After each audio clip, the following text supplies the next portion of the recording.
Okey geng, kita ada kereta Gen2. Kereta Gen2 tengok dekat tangan saya ni ada satu paip. Paip besi berlubang geng. Berlubang terus.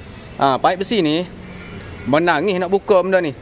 Menangis. Kalau dia boleh keluar, alhamdulillah. Tapi kalau tak boleh keluar, na'udzubillah.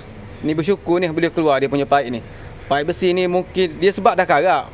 Bila dah karat benda ni, dah start berkarat, mesti akan berlubang. Jadi kereta ni dia bocor masalah. Dia sisan air radiator dia bocor. Bocor daripada sini, berlubang.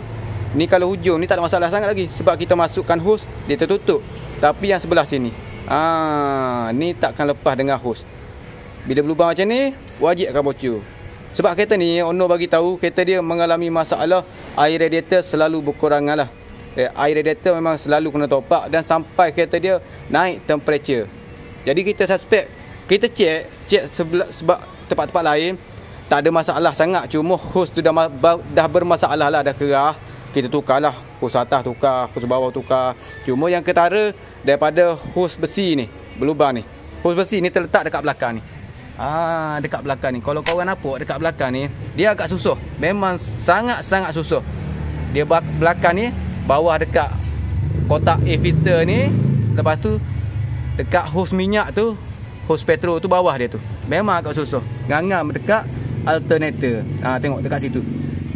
Dia bila air ni kalau dah start karat, dia merebak habis, jadi macam ni, memang air akan bocor lah.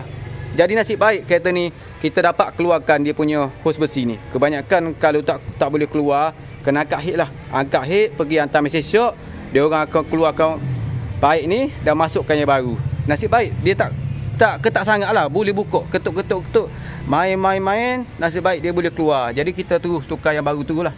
Benda tu ngangah belakang sini, dekat jari saya tu, hos tu. Nasib baik boleh settle kereta ni. Masalah bocor, lubang geng, lubang, air mata.